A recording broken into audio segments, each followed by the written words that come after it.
తాకట్లో ఉన్న మీ బంగారాన్ని విడిపించి ఆ రోజు ఆన్లైన్ రేటుకి కొంటాం. Sharma gold company. నమస్కారం అండి, సుమన్ టీవీకి స్వాగతం. నేను గీతాంజలి. ప్రస్తుతం మనతో పాటు ఉన్నారు ప్రముఖ జ్యోతిష్యులు, సంకల్ప మంది నిర్వాహకులు బ్రహ్మశ్రీ నందిభట్ల శ్రీహరి శర్మ గురువు గారు. వారితో మాట్లాడి మనకున్నటువంటి ధర్మ సందేహాలకు నివృత్తి చేసుకుందాం. గురుగారు నమస్కారం అండి. వాగర్థావివ సంపృక్తౌ వాగర్థ ప్రతిపత్తయే జగతః పితరౌ వందే పార్వతీ పరమేశ్వరౌ. ఆదిత్యాయ చ సోమాయ మంగళాయ బుధాయ చ గురు శుక్ర శనిభ్యశ్చ రాహవే కేతవే నమః. శృంగేరి జగద్గురు పీఠాధిపతులకి, కంచి పీఠాధిపతులకి నమస్కారములు తెలియచేసుకుంటూ కార్యక్రమాన్ని ప్రారంభిద్దాం.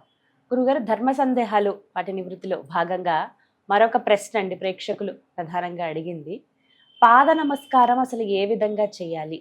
పెద్దలకి నమస్కారం చేసేటప్పుడు, ఇంట్లో పెద్దలకి ముఖ్యంగా తల్లిదండ్రులకే కావచ్చు, గురువుల్ని సందర్శించేటప్పుడు వారికి పాద నమస్కారం చేస్తూ ఉంటాము, దేవాలయాలకు వెళ్ళినప్పుడు చేస్తూ ఉంటాం. ఇలా అసలు పాద నమస్కారం అనేది ఏ విధంగా చేయాలి?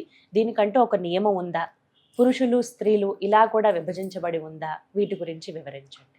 మనకు శాస్త్ర ప్రకారము యోగాలు అనేటువంటి ప్రతి మానవుడికి అందాలమ్మ.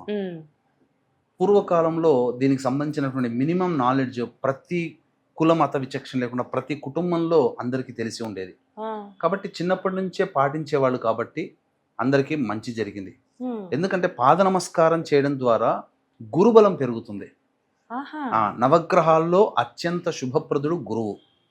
ఈ గురువు విద్యకి కారకుడు, సంతానానికి కారకుడు, కీర్తి ప్రతిష్టలకి కారకుడు, ధనానికి కారకుడు, పనులలో అనుకూలతకి కారకుడు. కాబట్టి ఈ 5 మనకు లభించాలంటే పెద్దలకి పాద నమస్కారం చేస్తే చాలు, ఈ 5 మన చేతికి వస్తాయి. మనం అన్ని విధాలుగా ఆనందదాయకంగా ఉంటాం. మీరు నార్త్ సైడ్ చూడండి, మనం చేసినట్టుగా పూజాది కార్యక్రమాలు వాళ్ళు చెయ్యరు. ఎందుకంటే మన కర్మభూమి ఇది. కాబట్టి ఖచ్చితంగా మనం పూజలు, వ్రతాలు, నోములు నోర్చుకుంటేనే మనకు ఫలితాలు. అది సంబంధించినటువంటిది యోగ భూమి. అక్కడ జన్మిస్తేనే యోగం. కాబట్టి వాళ్ళు ఎక్కువగా మీరు గమనిస్తే నార్త్ సైడ్ వాళ్ళు ఎంత శత్రువు ఇంటికి వచ్చినా, అతి బీదవాడు బయట కనబడ్డా, కారులో పోతున్న వాడైనా వెళ్ళి దిగి నమస్కారం చేస్తాడు. వాళ్ళ ఆచారం అది. కానీ ఆ నమస్కారం చేసే విధానంలో వాళ్ళు శాస్త్రీయంగా పాటిస్తారు. మన వాళ్ళు తప్పులు చేస్తున్నారు. ఈ మధ్య కాలంలో మనకు ప్రధానంగా అనేక మంది సెలబ్రిటీస్ కావచ్చు, రాజకీయ ప్రముఖులు కావచ్చు, వాళ్ళ సంబంధించిన వివాహాది శుభకార్యాల్లో పిల్లలు పాపం పెద్దలు ఎవరు వచ్చినా వాళ్ళకి నమస్కారం చేస్తుంటారు. చూస్తున్నాం ఆ రీల్స్ చూస్తున్నప్పుడు, వీడియోస్ చూస్తున్నప్పుడు అక్కడ నమస్కారం చేసే పద్ధతి మాత్రం కరెక్ట్గా ఉండట్లేదు. వీటన్నిటికీ పెద్దవాళ్ళు చెప్పుకోలేకపోవడం ఒకటి. తర్వాత రెండవది ప్రసార మాధ్యమాలు, సీరియల్స్, సినిమాలు. ఇప్పుడు మామూలుగా ఫంక్షన్ అన్నప్పుడు అందరినీ చూపిస్తారు. ఆ సీరియల్స్లలో నమస్కారం చేసేటప్పుడు జూమ్ పెట్టి చూపిస్తారు. జూమ్లో చూడగానే ఆ పాదాలని ఇలా డైరెక్ట్గా నమస్కారం చేసుకుంటారు. అంటే డైరెక్ట్గా నమస్కారం చేసుకోవడం వల్ల ఏం జరుగుతుంది అంటేనమ్మా, తప్పు ఎక్కడ చేస్తున్నామంటే మన ఎడమ చెయ్యి వాళ్ళ కుడి కాలికి తగులుతుంది, మన కుడి చెయ్యి వాళ్ళ ఎడమ కాలికి తగులుతుంది. ఇలా డైరెక్ట్గా చేసుకొని ఇలా పెట్టుకోవడం వల్ల అపసవ్య దిశలో మనకు జరుగుతుంది. ఈ సినిమాల్లో జూమింగ్ చేయడం వల్ల వాళ్ళు నమస్కారం చేసేది రైటర్స్ చెప్పరేమో, డైరెక్టర్స్ సరిగ్గా చెప్పరేమో, కానీ అదే నిజం అనుకుని సామాన్య ప్రజానికం కూడా ఇప్పుడు అట్లాగే చేస్తున్నారు. ఇది తప్పు అక్కడ జరుగుతుంది. మనకు సరైనటువంటి విధానం ఏంటంటే మన ఎడమ చేయి వాళ్ళ కుడి కాలుకి, మన కుడి చేయి వాళ్ళ కుడి కాలుకి, ఎప్పుడు కూడా కుడి చేయి పైన ఉండాలి. అలా వాళ్ళ పాదాలకి నమస్కారం చేసి మనం కంటికి అద్దుకోవాలి. ఆశీర్వచనం అలా తీసుకుంటే ప్రత్యక్ష దైవం అన్నమాట. దేవతలు ఎవరంటే పెద్దవాళ్ళు. వాళ్ళు అనగా మన కుటుంబంలో పెద్దలు కావచ్చు, తల్లిదండ్రులు కావచ్చు, వయసులో పెద్ద కావచ్చు, జ్ఞానంలో పెద్ద కావచ్చు, వృత్తిలో పెద్ద కావచ్చు, ఇలా ఏదైనా కానీ. అయితే ఇక్కడ కొంతమంది డైరెక్ట్గా నమస్కారం చేయకూడదని కొంతమంది చెప్తుంటారు, పాదాలు తాకూడదండి అని అంటారు. కొంతమందికి మాత్రం మినహాయింపు. వాస్తవమే. ఎవరికి పాదాలు తాకకూడదంటే మఠాధిపతులు, పీఠాధిపతులు, సన్యాసులు, వేదము చదువుకున్నటువంటి వాళ్ళు, అలాగే ఉపాసన పరులు. పాదుకాంత దీక్ష అంటారు. శ్రీ విద్య ఉపాసనకి మించినటువంటిది పాదుకాంత దీక్ష. వీళ్ళు ఎవ్వరు ఏ మంత్రమైనా కానీ ఇవ్వగలిగే అర్హత ఉన్నవాళ్ళు. ఎవరి దగ్గర పడితే వాళ్ళని గురువు గారులు అనుకుని ఈ మధ్య చాలా మంది మంత్రాలు ఉపదేశం తీసుకుంటున్నారు. కానీ మంత్ర దీక్ష ఇవ్వదలిచినటువంటి వ్యక్తి ఎవరయ్యానంటే పాదుకాంత దీక్ష ఉన్నటువంటి వాళ్ళు మాత్రమే ఎవరికైనా మంత్ర దీక్ష ఇస్తారు.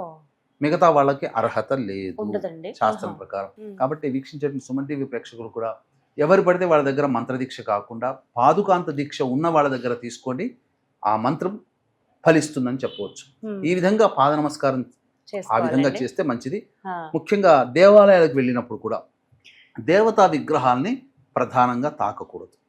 ముఖ్యంగా ముట్టుకోకూడదండి. మూల విగ్రహాలని ఆ. పాదాలకి చేయకూడదు. ఉమ్. ఆ విగ్రహాల దగ్గర ఆ విధంగా మళ్ళీ ఆ, చెప్పిన విధంగా ఇక్కడ కూడా ఇదే నమస్కారం విధంగా. చేసుకోవచ్చు. ఉమ్. సాష్టాంగ నమస్కారం మగవాళ్ళు సాష్టాంగ చేయొచ్చు. ఈ మధ్య కొంతమంది ఆడవాళ్ళు కూడా సాష్టాంగ నమస్కారం ఆ. చేస్తున్నారు. కాబట్టి ఆడవాళ్ళు చేయకూడదండి. కేవలం మనం అర్ధ మోకాళ్ళ నమస్కారం మీద. మోకాళ్ళ మీద వరకు మాత్రమే ఉండి నమస్కారం చేసుకుంటే ఉమ్. అదే ఆడవాళ్ళకి చెప్పబడినటువంటి నమస్కార పద్ధతి అని చెప్పవచ్చు. ఉమ్. ఈ విధంగా పాటించాలి అందరూ, పాటించాలి. పిల్లలైనా పెద్దలైనా ఎవరైనా ఎవరైనా కానీ అమ్మా, ఎవరైనా కానీ ఈ విధమైనటువంటి విధానాన్ని పాటిస్తేనే, ఉమ్. ఎందుకంటే దీనికి ప్రత్యక్షమైనటువంటి అనుభవం నా ఉదాహరణే. ఉమ్. ఎందుకనంటే నేను డిగ్రీ చదువుతున్న రోజులప్పుడు ఉమ్. మా ఇంటికి ఒక పెద్ద ముసలాయన వచ్చారు. వాళ్ళకి పాద నమస్కారం చేసుకున్నాను. ఆయన తెలుసు నేను డిగ్రీ చదువుతున్నానని. ప్రథమ శ్రేణి ఉత్తీర్ణత సిద్ధిరస్తు అని చెప్పి దీవించాడు. ఉమ్. నిజంగానే నేను ఫస్ట్ క్లాస్లో పాస్ అయ్యాను. అంటే అవునండి. అప్పట్లో డిగ్రీ 67% అట్లా వచ్చింది. వా. అంటే ఎందుకు చెప్తున్నా, కష్టపడ్డాం. ఉమ్. అంటే అట్లా ఆ సంబంధించినటువంటి పెద్దల ఆశీర్వచనం అలా ఫలిస్తుందమ్మా. ఉమ్. అందులో ఏమాత్రం సందేహం లేదు. ఉమ్. అంటే ఆశీర్వచనం ఉంటే చాలు, ఇక చదవకపోయినా పేపర్లలో మార్కులని తారుమారైతే అని కాదు అక్కడ.